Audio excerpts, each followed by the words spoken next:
What is going on, everybody? Welcome back to the channel. Today we're going to be taking a look at the Jada Toys Universal Monsters Dracula, and I love the way that they have these packaged in the box, of course, even though we don't really care about the box. Turn to the side, you see Frankenstein, the Bride of Frankenstein, and the creature from the Black Lagoon. You turn it around to the back and you see those figures like in actual form. These aren't renders or anything, these are photos of the actual figures. Carry on to this side, you get a nice image of Dracula himself, and then we're right back there at the front. Now, Jada does not have the license to the Universal Monsters anymore, so if you want these, you just, I got this, I think from Amazon. It was either Amazon or like Walmart.com or something, but I have picked up Wolfman, Invisible Man, Frankenstein's monster, and now Dracula, and I'm probably just going to go ahead and complete the whole set. But let's go ahead and crack this out of the package, and then we will take a look at it. And here we have Dracula out of the package. Now, I was taking out some of the accessories, like, as I was opening up the figure, obviously, and there's a couple things that I have questions about. But before we get to that, as you see, Dracula comes with a very stern looking face. I like that look. I like that look a lot. It fits the character exactly how it should, and I'm very pleased with it. He also comes with kind of a, like, well, honestly, it's a biting face, and that looks so good. Jada's, like, I don't know what the word, it's the digital inkjet technology that they use for the faces. Theirs just look so good, and it's, I mean, I don't know if I'd say it's the best on the market. Obviously, there are other people out there that are better, but for a $25 price point, it's very hard to beat these, and I love the look of both of the faces. He comes with, like, two outreached grabbing hands, which I like those if he's attacking a victim. I think the look of those are very nice, and I will be using those for the thumbnail, so stay tuned for that. He comes with a kind of relaxed holding hand for his right hand, and then his left hand is, I don't know why that finger is bent right out of the package. I don't know, but it's you know, it's kind of like another resting hand, but it's a little more outstretched rather than the holding on this side.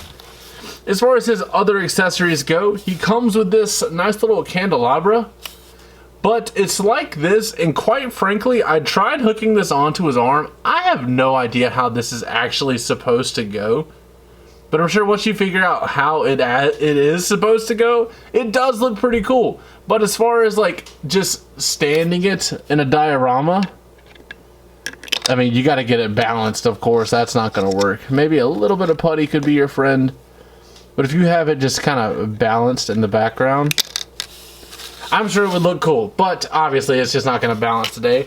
And then there's the bat. Now, the feet on the bat are kind of open. You see that? You can see right through there. It's like a hook. There's nowhere to hook the said bat. So, I don't know what to do there. And it's not like there's anywhere on the candelabra he could hook except maybe there, but that doesn't make sense. Also, it's not an entire, like, good hook. But these two are really good accessories, and I don't know how to use them. But that's probably my own ignorance more so than the Jada Toys line. He comes with this beautiful cape. As you see, it has just a lot of, I don't want to say detail, but like the folds in it appear how the cape would naturally do it. He has the collar going up around the back of his head, and then you can take it and position it kind of like that on the figure, how it kind of rests down there. But it is also removable. You see these two pegs back here? The cloak actually hooks around that, and it unhooks very easy. Just the smallest little bit of pull. Well, of course I say that, and then this one side is the one that wants to get hung up. Okay, let's remove the head. Remove the head off camera. You guys know how it is. Alright, so the head is removed, so that slides over the neck, and then you unhook the cloak from there. Or is it stuck? What? Oh no. Okay, so you can unhook it. It was just caught on a thread. So there you go. But it is removable, as you see there. We'll go ahead and sit that over to the side, and then here we have a look at Dracula without the cloak, and it looks good. I'm not gonna lie, I'm very impressed. Every time I mess around, there goes the head. Every time I mess around with these figures, like the Jada Toys figures, I know they're mainly like known for like die-cast cars and those minifigures and stuff like that, but I am very, very impressed with their 1/12 scale figures. I can't say enough good things about them. And like, just take a look at Dracula right here. I've never been a Universal Monsters fan my whole entire life. Quite frankly, I've never seen one of the movies, even though they're all considered to be classics. I have never seen a single one. But I do know one good thing, and I know a good action figure, and that is what we have here. Just look at that face.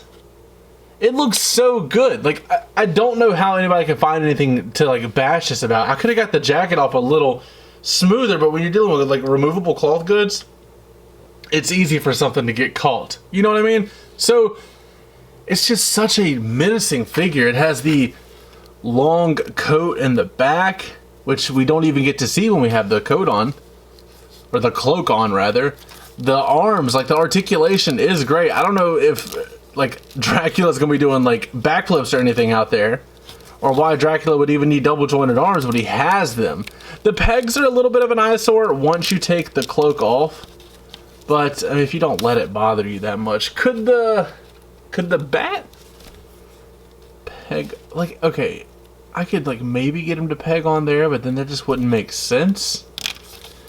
So I don't know. You see what I mean? There's like no given place. I guess I'll just have to look up some pictures on where exactly he goes, or the bat and the candelabra go. That is what it is, but you can't do anything about that. But like I said, I love this line. Let's go ahead and compare him to the Bandai Game Dimensions Tekken figures. I like the scale. I think they scale fairly well. I don't know why Dracula would be in the Tekken universe, but they do look pretty good. It makes me realize how small these heads are on these Tekken figures now, seeing these side by side. Let's go ahead and compare him to a couple more of the Universal monsters. We have the Invisible Man. There he is with the Invisible Man, and I love this headpiece here, honestly. You see, they scale fairly well. I don't know their exact heights, but I'm fine with Dracula being a hair taller. But here's the big man on campus. Here is Frankenstein's monster, which towers over the line, as he should. And I like this little pose with the foot up, so like I'm trying not to change it, but there he is, Dracula, in comparison to Frankenstein's monster. We'll put them back to back, and you can see just how much taller he is. But this Universal Monsters line is doing something for me, and it's very unfortunate that they do not have the like rights to do the figures anymore, but we can still admire the fact that they're solid figures as a whole, and it's just something that we can appreciate now that they are no longer making them. But that is going to be it for today's review. As always, don't forget to like, comment, subscribe, and last but not least, take it easy.